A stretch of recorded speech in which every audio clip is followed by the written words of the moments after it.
ಸೌಂದರ್ಯ ಲಹರಿಯ ಪ್ರತಿಯೊಂದು ಶ್ಲೋಕವೂ ನಿಜವಾಗಿಯೂ ಶಕ್ತಿ ಕೊಡುತ್ತದೆಯೇ, ಅಥವಾ ಇದು ಕೇವಲ ನಂಬಿಕೆಯ ಮಾತೆ? ಇವತ್ತು ನಾವು ಅದರ ನಿಜವಾದ ಅರ್ಥ ಮತ್ತು ಶಕ್ತಿಯನ್ನು ತಿಳಿದುಕೊಳ್ಳೋಣ. ನಿಜವಾದ ಆಳವಾದ ವಿವರಣೆ. ಸೌಂದರ್ಯ ಲಹರಿ ಎಂಬುದು ಕೇವಲ 100 ಶ್ಲೋಕಗಳ ಸಂಕಲನ ಮಾತ್ರವಲ್ಲ. ಇದು ಒಂದು ಆಧ್ಯಾತ್ಮಿಕ ಕಾವ್ಯ, ಒಂದು ತತ್ವಶಾಸ್ತ್ರ ಮತ್ತು ಒಂದು ಭಕ್ತಿ ಮಾರ್ಗದ ಸಂಯೋಜನೆ. ಸೌಂದರ್ಯ ಲಹರಿಯನ್ನು ಆದಿಶಂಕರಾಚಾರ್ಯ ಅವರಿಗೆ ಸೇರಿಸಿದರೂ ಇದರ ಮೂಲ ಅರ್ಥವು ತಂತ್ರ ಮತ್ತು ಉಪಾಸನಾ ಪರಂಪರೆಯ ಆಳದಲ್ಲಿ ನೆಲೆಸಿದೆ. ಈ ಗ್ರಂಥದ ಮೊದಲ ಭಾಗವಾದ ಆನಂದ ಲಹರಿಯಲ್ಲಿ ಪರಮಶಿವ ಮತ್ತು ಶಕ್ತಿ ಒಂದೇ ತತ್ವ ಎಂಬುದನ್ನು ವಿವರಿಸಲಾಗಿದೆ. ಅಂದರೆ ಶಕ್ತಿ ಇಲ್ಲದೆ ಶಿವನು ಚೇತನವಾಗುವುದಿಲ್ಲ ಎಂಬ ತತ್ವ. ನಂತರದ ಶ್ಲೋಕಗಳಲ್ಲಿ ದೇವಿಯ ರೂಪ, ಗುಣ, ಕೃಪೆ ಮತ್ತು ಉಪಾಸನೆಯ ಮಾರ್ಗವನ್ನು ಕಾವ್ಯಾತ್ಮಕವಾಗಿ ವಿವರಿಸಲಾಗಿದೆ.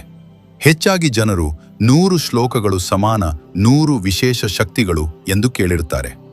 ಆದರೆ ಇಲ್ಲಿ ಒಂದು ಮುಖ್ಯವಾದ ಸತ್ಯವನ್ನು ತಿಳಿಯಬೇಕು. ಈ ಗ್ರಂಥದಲ್ಲಿ ನೇರವಾಗಿ ಈ ಶ್ಲೋಕ ಓದಿದರೆ ಹಣ ಬರುತ್ತದೆ, ಈ ಶ್ಲೋಕ ಓದಿದರೆ ಶತ್ರು ಹೋಗುತ್ತಾರೆ ಎಂಬ ಸರಳ ಪಟ್ಟಿಯನ್ನು ಮೂಲ ಪಾಠದಲ್ಲಿ ನೀಡಲಾಗಿಲ್ಲ. ಆ ರೀತಿಯ ಬಳಕೆಗಳು ನಂತರದ ತಂತ್ರ ಪರಂಪರೆಗಳಲ್ಲಿ, ವಿಶೇಷ ಉಪಾಸನೆ ಕ್ರಮಗಳಲ್ಲಿ ಮತ್ತು ಗುರು ಶಿಷ್ಯ ಸಂಪ್ರದಾಯದಲ್ಲಿ ಅಭಿವೃದ್ಧಿಯಾಗಿದೆ. ಅಂದರೆ ಶ್ಲೋಕಗಳಿಗೆ ವಿಶೇಷ ಫಲಗಳನ್ನು ಜೋಡಿಸುವುದು ಒಂದು ಪರಂಪರೆಯ ವ್ಯಾಖ್ಯಾನ. ಆದರೆ ಮೂಲ ಗ್ರಂಥದ ಉದ್ದೇಶ ದೇವಿಯ ತತ್ವವನ್ನು ಅರಿತುಕೊಳ್ಳುವುದು ಮತ್ತು ಭಕ್ತಿಯ ಮೂಲಕ ಒಳಗಿನ ಚೈತನ್ಯವನ್ನು ಜಾಗೃತಗೊಳಿಸುವುದು. ಈ ಶ್ಲೋಕಗಳನ್ನು ಓದುವಾಗ ನಾವು ಕೇವಲ ಪದಗಳನ್ನು ಓದುತ್ತಿಲ್ಲ, ನಾವು ಒಂದು ಧ್ಯಾನ ಪ್ರಕ್ರಿಯೆಯಲ್ಲಿ ಪ್ರವೇಶಿಸುತ್ತೇವೆ.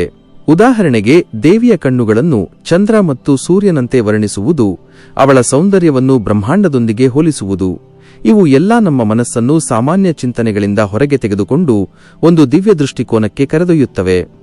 ಈ ರೀತಿಯ ಧ್ಯಾನದಿಂದ ಮನಸ್ಸು ಶಾಂತವಾಗುತ್ತದೆ, ಏಕಾಗ್ರತೆ ಹೆಚ್ಚುತ್ತದೆ ಮತ್ತು ಒಳಗಿನ ಭಾವನೆಗಳು ಶುದ್ಧವಾಗುತ್ತವೆ. ಇದೇ ನಿಜವಾದ ಶಕ್ತಿ. ಇದು ತಕ್ಷಣದ ಅದ್ಭುತ ಫಲವಲ್ಲ, ಆದರೆ ನಿಧಾನವಾಗಿ ಜೀವನವನ್ನು ರೂಪಿಸುವ ಆಂತರಿಕ ಬದಲಾವಣೆ.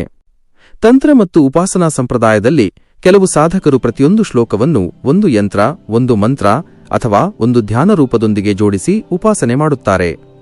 ಇದನ್ನು ಸಾಮಾನ್ಯವಾಗಿ ಗುರು ಮಾರ್ಗದರ್ಶನದಲ್ಲಿ ಮಾತ್ರ ಮಾಡಬೇಕು ಎಂದು ಹೇಳಲಾಗುತ್ತದೆ, ಏಕೆಂದರೆ ತಪ್ಪಾಗಿ ಮಾಡಿದರೆ ಫಲ ಕಾಣುವುದಿಲ್ಲ ಅಥವಾ ಅರ್ಥ ತಪ್ಪಾಗಬಹುದು. ಆದ್ದರಿಂದ ಈ ಒಂದು ಶ್ಲೋಕ ಓದಿ ಎಲ್ಲವೂ ಬದಲಾಗುತ್ತದೆ ಎಂಬ ಸರಳ ಹೇಳಿಕೆಗಳು ಆಕರ್ಷಕವಾಗಿದ್ದರೂ ಸಂಪೂರ್ಣ ಸತ್ಯವಲ್ಲ. ನಿಜವಾದ ಮಾರ್ಗ ಎಂದರೆ ನಿಯಮಿತ ಪಠಣ, ಅರ್ಥದ ಗ್ರಹಿಕೆ ಮತ್ತು ಭಕ್ತಿ. ನೀವು ಪ್ರಾರಂಭಿಸಲು ಬಯಸಿದರೆ ಸರಳ ವಿಧಾನವೇ ಸಾಕು. ಪ್ರತಿದಿನ ಒಂದು ಅಥವಾ ಕೆಲವು ಶ್ಲೋಕಗಳನ್ನು ಸ್ಪಷ್ಟವಾಗಿ ಓದಿ ಅದರ ಅರ್ಥವನ್ನು ತಿಳಿಯಲು ಪ್ರಯತ್ನಿಸಿ ಮತ್ತು ದೇವಿಯ ರೂಪವನ್ನು ಮನಸ್ಸಿನಲ್ಲಿ ಕಲ್ಪಿಸಿ.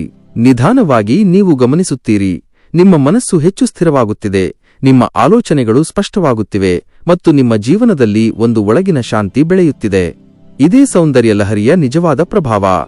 ಅಂತಿಮವಾಗಿ ಸೌಂದರ್ಯ ಲಹರಿ ನಮಗೆ ಹೇಳುವುದು ಏನು ಎಂದರೆ, ದೈವಿಕ ಶಕ್ತಿ ಹೊರಗೆ ಎಲ್ಲೋ ಇಲ್ಲ, ಅದು ನಮ್ಮೊಳಗೆ ಇದೆ. ಆ ಶಕ್ತಿಯನ್ನು ಅರಿಯಲು, ಜಾಗೃತಗೊಳಿಸಲು ಮತ್ತು ಜೀವನವನ್ನು ಉನ್ನತ ಮಟ್ಟಕ್ಕೆ ತೆಗೆದುಕೊಂಡು ಹೋಗಲು ಈ ಶ್ಲೋಕಗಳು ಒಂದು ಮಾರ್ಗವನ್ನು ತೋರಿಸುತ್ತವೆ.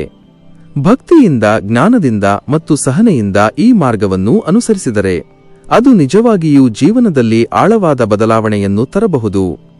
ಸೌಂದರ್ಯ ಲಹರಿ ಅದ್ಭುತಗಳನ್ನು ತಕ್ಷಣ ಮಾಡುತ್ತದೆ ಎಂದು ನಂಬಬೇಡಿ, ಆದರೆ ಅದನ್ನು ಸರಿಯಾಗಿ ಅರ್ಥ ಮಾಡಿಕೊಂಡು ಅನುಸರಿಸಿದರೆ ಅದು ನಿಮ್ಮನ್ನು ನಿಧಾನವಾಗಿ ನಿಜವಾಗಿ ಒಳಗಿನಿಂದ ಬದಲಾಯಿಸುತ್ತದೆ.